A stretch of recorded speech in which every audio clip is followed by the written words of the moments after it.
सो hello दोस्तों, welcome back to my new video. सबसे पहले डिस्क्लेमर देना चाहूँगा कि इस वीडियो को प्योरली एजुकेशनल पर्पस के लिए ही रिकॉर्ड कर रहा हूँ। मैं कोई भी बाई या सेल का रिकमेंडेशन इस वीडियो के माध्यम से मैं आप लोगों को नहीं दे रहा हूँ। एंड एक रिमाइंडर भी देना चाहूँगा कि एक पेड टेलीग्राम ग्रुप मैंने ओपन किया है।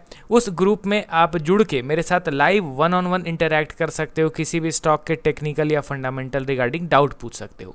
वन टाइम पेमेंट करके लाइफ टाइम का सब्सक्रिप्शन आपको मिल जाएगा। ग्रुप ज्वाइनिंग लिंक आपको वीडियो के डिस्क्रिप्शन बॉक्स में दिया गया है। तो आज इस वीडियो में हम लोग टोटल 3 स्टॉक्स के बारे में बात करेंगे। तो चलिए बिना समय बर्बाद किए डायरेक्टली स्टॉक्स की ओर जंप करते हैं। पहला स्टॉक हमारे लिस्ट में आपके सामने है PGEL यानी कि PG इलेक्ट्रोप्लास्ट लिमिटेड। आज के दिन 2.5% का करेक्शन हुआ है, 551 के लेवल पे ट्रेड कर रहा है। अब कई लोगों के पोर्टफोलियो में ऑलरेडी ये स्टॉक एडेड है।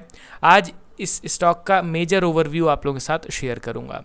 मार्केट कैप अगर आप देखोगे तो 15,000 करोड़ रुपीज़ का है। एंड अगर आप इनके वैल्यूएशन के चार्ट को देखोगे तो ठीक है, अच्छा खासा एडजस्ट हुआ है, क्योंकि 140 के आसपास चला गया था पी रेशियो, अभी गिर के 60 पे आ गया है। तो वेल एंड गुड, अच्छा करेक्शन हुआ। बट ये चीज़ मान के चलिए दोस्तों कि 140 से 60 पे आ गया, इसका मतलब ये नहीं कि दैट्स इट, अब और ये नीचे नहीं गिरेगा। भाई कितना ज़्यादा वैल्यूएशन गिराना है वो मार्केट के बड़े प्लेयर्स को डिसाइड करने दो, ये चीज़ आप डिसाइड नहीं करोगे। ठीक है, क्या पता है यहाँ पे 60 से गिर के 20 पे आने का चांस हो पी रेशियो का, ठीक है ना, तो कुछ भी हो सकता है। एंड इनके प्राइस चार्ट को देखा जाए तो 1000 रुपये के लेवल को भी अप्रॉक्स ये क्रॉस कर चुका था। एंड वहाँ से 1000 रुपये से गिरता हुआ ये 454 के लेवल पे आ गया था, यानी मोर देन 50% का करेक्शन हुआ। एंड अब ये लोअर लेवल पे बेस फॉर्म कर रहा है। एंड अगर इनके शेयर होल्डिंग पैटर्न पे नज़र डाला जाए तो share holding pattern quite impressive है, क्योंकि ये जो करेक्शन हुआ है ना, इस करेक्शन में बड़े प्लेयर्स जम के फ़ायदा उठाए हैं। कैसे? पब्लिक के शेयर होल्डिंग पे नज़र डालो, 28% से गिर के 22% हो गया। अब आप समझ जाइए कि मेजर तो 4 शेयर होल्डर्स होते हैं, promoter, FIs, DIs and public का स्टेक डिक्रीज हुआ है, तो मतलब कि बड़े प्लेयर्स के हैंड्स में ही एक्सचेंज हुआ है ये शेयर्स। तो ठीक है, चलिए बढ़िया बात है, पॉजिटिव डेटा। अब टेक्निकल ओवरव्यू अगर आप यहाँ पे ध्यान से देखोगे तो जो प्राइस एक्शन कहता है, जो रिक्वायरमेंट रहता है टेक्निकल एनालिसिस का, वही सेम चीज़ हो रहा है। ऑल टाइम हाई से यहाँ पे स्टॉक में अच्छा खासा करेक्शन हुआ। करेक्शन होने के बाद हम लोगों का क्या रिक्वायरमेंट रहता है कि स्टॉक एक बेस बनाए, क्योंकि इतना बड़ा करेक्शन के बाद इंस्टेंटली मैं वी शेप रिकवरी तो एक्सपेक्ट करूंगा नहीं, बेस फॉर्मेशन का ही इंतजार करूंगा। क्या यहाँ पे बेस फॉर्मेशन हुआ है? Obviously yes. अप्रॉक्स देखा जाए तो 10 मंथ से स्टॉक इस जोन में कंसोलिडेट कर रहा है। देखिए, कंसोलिडेट कर रहा है वो अच्छी बात है, बट कंसोलिडेशन जोन का ब्रेकआउट भी तो इंपॉर्टेंट है ना। जब तक वो ब्रेकआउट नहीं देता है, इस कंसोलिडेशन जोन का कुछ भी इंपॉर्टेंस नहीं रहेगा। तो बढ़िया बात है, 1 साल से अप्रॉक्स कंसोलिडेट कर रहा है। इस जोन को आप ड्रॉ करके बैठिए। एंड इस जोन को जब ये ब्रेकआउट देगा ना, तब ही जाके आप इसमें बुलिश व्यू लेके चलिएगा। आप पहले से प्री एजम्पशन करके चलोगे कि नहीं भाई अब ये बुलिश होने ही वाला है, तो ये गलत अप्रोच है हम लोगों का। मैं यहाँ पे पर्सनली वेट कर रहा हूँ, क्लोजली इसको ट्रैक कर रहा हूँ। डेली करने की ज़रूरत नहीं है, बट हाँ वीकेंड के दौरान मैं इसको ट्रैक करता रहता हूँ कि कुछ ब्रेकआउट या ब्रेकडाउन वाला सिनेरियो बना क्या। ठीक है, तो अब चलिए बढ़ते हैं हम लोग अगले स्टॉक की ओर। हमारे लिस्ट में आपके सामने है बजाज फाइनेंस लिमिटेड। अगर आज के मोमेंटम को देखा जाए तो आज म्यूटेड परफॉर्मेंस रहा है, 1% की माइनर तेज़ी के साथ 933 के लेवल पे इसने क्लोजिंग दिया है। एंड यहाँ पे दोस्तों आज इन्होंने क्वार्टरली रिजल्ट्स को पब्लिश किया है। इनके रिजल्ट्स का ऊपर ओवरव्यू मैं आप लोगों को दिखाता हूँ। देखिए दोस्तों, Bajaj finance Q4 net profit rises 22% to ₹5465 crore, यानी कि इस बार दोबारा से कंपनी का जो नेट प्रॉफिट है वो 22% से बढ़ गया है। हालांकि ये एक मैनेजमेंट का भी अपडेट आया है कि राजीव बजाज जो है वो स्टेप डाउन कर रहे हैं बोर्ड मेंबर से। ठीक है, तो ये कुछ डेटाज हम लोगों ने देखा। रेवेन्यू बढ़ गया इनका 18% से, प्रॉफिट बढ़ा है 22% से, जो कि काबिले तारीफ है दोस्तों। 22% से प्रॉफिट बढ़ना ऑब्वियसली इसको हम लोग को चीयर करना पड़ेगा, इसको हम लोग को पॉजिटिव कंसीडर करना पड़ेगा। ऑलरेडी इनके तो अर्निंग्स रिकॉर्ड हाइज पे हैं ही, एंड स्टॉक में उस हिसाब से तो तेज़ी आई नहीं है। तो पी रेशियो ऑलरेडी बहुत ज़्यादा गिरा हुआ है, एकदम अंडर वैल्यूड है। एंड यहाँ पे अर्निंग और बढ़ा है, तो जैसे ही अपडेट होगा पी रेशियो और ज़्यादा अभी नीचे गिर जाएगा, ठीक है।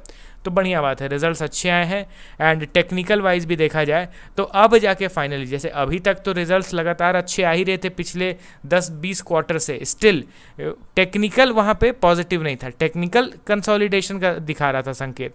बट अभी के टाइम पे आप देखोगे तो रिजल्ट भी अच्छे आए हैं एंड टेक्निकल भी ज़बरदस्त स्ट्रेंथ का इंडिकेशन दे रहा है।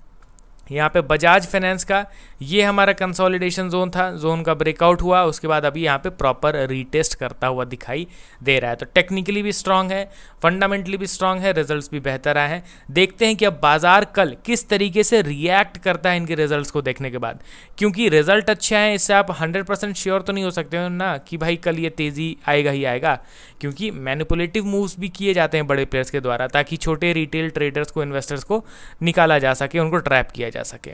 तो अब देखते हैं कल किस तरीके का बिहेवियर होता है। हालांकि आज बैंक निफ्टी इंडेक्स को देखा जाए, बैंक निफ्टी इंडेक्स तो थोड़ा सा वीक हो गया है, तो शायद से क्या पता सेलिंग प्रेशर इस स्टॉक में भी हावी हो जाए। यहाँ पे आज बैंक निफ्टी इंडेक्स को देखोगे तो मॉर्निंग में डिसेंट बाइंग हुआ था, बट एकदम नेगेटिव क्लोजिंग बैंक निफ्टी ने दिया है, ठीक है ना। तो जिस इंडेक्स से ये डिराइव होता है वो इंडेक्स तो अभी के लिए फिलहाल नेगेटिव है। बैंकिंग स्टॉक्स में सेलिंग प्रेशर हावी है, देखते हैं कि उसका असर बजाज फाइनेंस में होता है या फिर नहीं। अब अगर पूरा मार्केट ही नीचे गिरेगा तो मैं बजाज फाइनेंस को तो एक्सेप्शनल कंसीडर नहीं ना करके चलूँगा। चलिए अब अगला और लास्ट स्टॉक हमारे लिस्ट में आपके सामने है जियो फाइनेंशियल सर्विसेज लिमिटेड। करंटली देखोगे तो 251 के लेवल पे ट्रेड कर रहा है। आज एकदम फ्लैट परफॉर्मेंस रहा है, 0.1% का माइनर डाउनफॉल मिला है, बट स्टिल मैं इसको इसीलिए अभी कवर कर रहा हूं दोस्तों क्योंकि इसको थोड़ा सा आपको क्लोजली ट्रैक करने की ज़रूरत है, क्योंकि पिछले कुछ दिनों से लगातार यहाँ पे नंबर ऑफ कैंडल स्टिक्स में शेडोज बनते जा रहे हैं, मतलब कि वीक बनते जा रहे हैं। तो इनमें कुछ बड़ा मूवमेंट तो ऑब्वियसली होने के चांसेस हैं। यहाँ पे आप अगर ध्यान से देखोगे तो आज भी यहाँ पे भले ही एट द एंड 0.04% के साथ स्टॉक ने क्लोजिंग दिया है, बट आप अगर इसके इंट्राडे चार्ट को देखोगे तो आज अच्छा खासा ये ऊपर गया था, टॉप लेवल से रिजेक्शन फेस करके ये नीचे की ओर गिरा है। तो एग्जैक्ट अगर इसके डाउनफॉल को मेजर किया जाए तो अप्रॉक्स 2.7% का करेक्शन देखने को मिल रहा है। सिर्फ यहाँ पे परसेंटेज देखने से कुछ नहीं होता है, डेली कैंडल स्टिक का, आपको इंट्राडे के मूवमेंट को भी तो देखना है ना कि एक्चुअली में कितना ऊपर जाके नीचे गिरा है। अब यहाँ पे आप ध्यान से देखिए तो जियो फाइनेंशियल्स में लगातार बहुत बार सेलिंग होता आ रहा है, देख रहे हो ना, मतलब क्लियर कट ये ऊपर जा ही नहीं पा रहा, ऊपर जा रहा है नीचे गिर जा रहा है, ऊपर जा रहा है नीचे गिर जा रहा है। इसका मतलब क्या है कि वोलेटिलिटी इंक्रीज हो रहा है। वोलेटिलिटी इंक्रीज हो रहा है, इट मीन्स क्या है कि यहाँ पे बायर्स और सेलर्स के बीच में अच्छा खासा पोजीशन बन रहा है। दोनों प्लेयर्स अच्छा खासा यहाँ पे पोजीशन बनाते हुए दिखाई दे रहे हैं, वो भी अपने इंपॉर्टेंट सपोर्ट लेवल के आसपास। तो देखना इंटरेस्टिंग रहेगा कि एट द एंड जीतता कौन है, बायर जीतता है या फिर सेलर जीतता है, उसके अकॉर्डिंगली ही स्टॉक में फ्यूचर परफॉर्मेंस देखने को मिलने वाला है।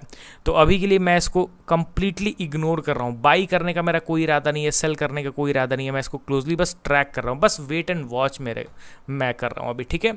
तो अब आप अपना पॉइंट ऑफ व्यू बताइए इन स्टॉक्स के रिगार्डिंग। मिलता हूँ अब कल नए वीडियोज़ के साथ, ओके देन बाय बाय।